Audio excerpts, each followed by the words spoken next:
Oi, crianças. Olha, vamos fazer aqui, ó, o sondar, terceiro volume, volume 3. Não esqueçam de colocar o nome de vocês completo, a escola, MF Inácio da Costa e a turma, tá? Língua portuguesa. Leia a seguir um trecho do manual de instruções do jogo de cartas Uno, aquele joguinho que vocês costumam jogar. Uno é recomendado para as crianças e adultos a partir de 7 anos de idade. E o número de jogadores pode variar entre 2 e 10 pessoas. Baralho para jogar Uno. É necessário comprar um baralho próprio para o jogo. Este baralho é composto de 108 cartas. O objetivo: ser o primeiro jogador a fazer 500 pontos. Para fazer pontos, você deve livrar-se o quanto antes de todas as cartas de sua mão e usar as cartas de ação para evitar que os adversários façam o mesmo. A quantidade de pontos que você ganha é a soma dos números das cartas dos oponentes. Então vamos lá aqui, ó, número 1. O manual de instruções desse jogo tem a finalidade de informar ao leitor a quantidade mínima de carta do jogo, ensinar ao leitor as regras do jogo de carta Uno, mostrar ao leitor que para jogar é possível usar qualquer tipo de baralho, apresentar ao leitor que não há idade mínima para o jogo de Uno. Então, qualquer dúvida, leiam de novo, prestem bastante atenção nas instruções antes de colocar as respostas aqui. A resposta certa. De acordo com o texto, para vencer, o jogador deve ser o primeiro a fazer 500 pontos, possuir pelo menos uma carta nas mãos, evitar usar as cartas de ação durante o jogo, ter menos pontos do que cartas dos oponentes. Então, leiam aqui, ó, o objetivo antes de responder essa questão, tá bom? Então, vamos lá para a questão número 3. Aqui, ó. Leia a seguir o trecho do poema Infância, de Casimiro de Abreu. Infância, ó anjo de loura trança, és criança, a vida começa a rir. Vive a folga descansada, descuida das tristezas do porvir. Então aqui, ó, glossário, porvir, futuro, que ainda não veio, né? Sabe-se que a rima de um poema acontece entre versos. Assim, qual das alternativas a seguir apresenta rima entre os versos do poema lido? És criança e vive a folga descansada. Ó anjo da loura trança, a vida começa a rir. A vida começa a rir e das tristezas do porvir. És criança e descuidada. Então, prestem atenção. Qual das alternativas a seguir apresenta rima entre os versos? Então, assinalem a resposta que apresenta rima entre dois versos. O verso do poema que possui uma conjunção que indica adição é: o anjo da loura trança, a vida começa a rir, vive e folga descansada. Das tristezas do porvir. Qual delas apresenta uma conjunção que indica adição?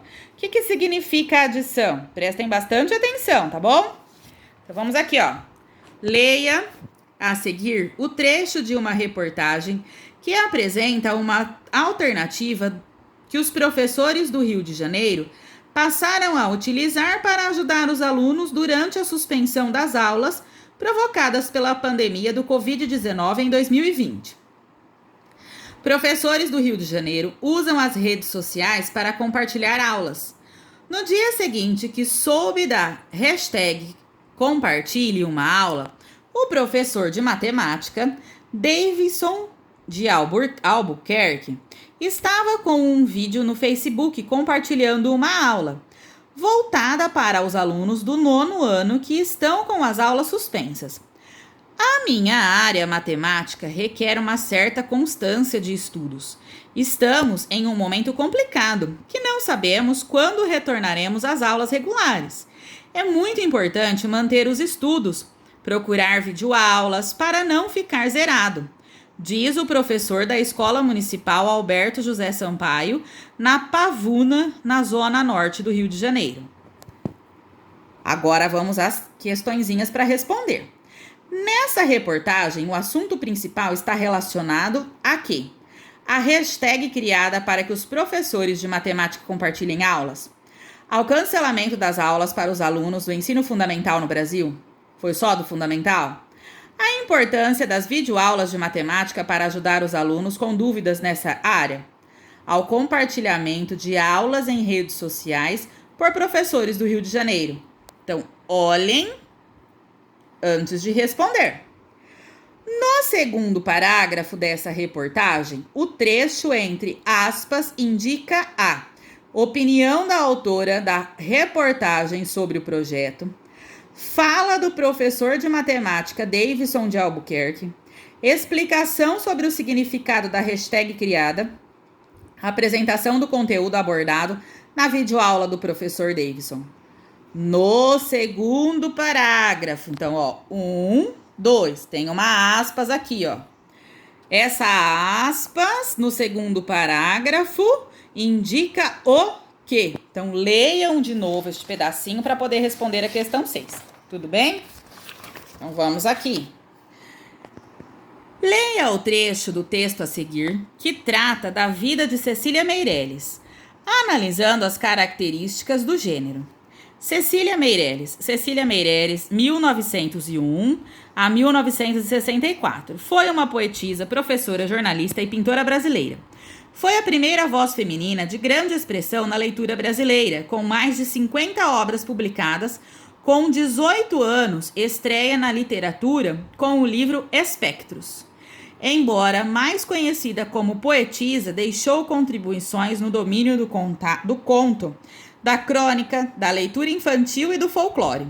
Cecília Benevides de Carvalho Meirelles, 1901 a 1964, nasceu no Rio de Janeiro no dia 7 de novembro de 1901.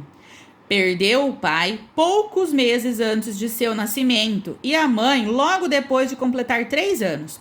Foi criada por sua avó materna, a portuguesa Jacinta Garcia Benevides. Agora vamos ver qual que é a questão aqui, a 7. Esse texto foi produzido com o objetivo de apresentar os fatos da vida de Cecília Meirelles, contados por uma terceira pessoa, a obra Espectros como a principal criação da escritora Cecília Meirelles, o conteúdo do livro Espectros, que contém a história da vida da poetisa, a data em que Cecília Meirelles deixou de publicar os seus livros. Então, prestem atenção no tipo de gênero que está aqui e o que está falando, tá? Vamos dar uma paradinha aqui, depois eu vou fazer um outro vídeo para a gente continuar.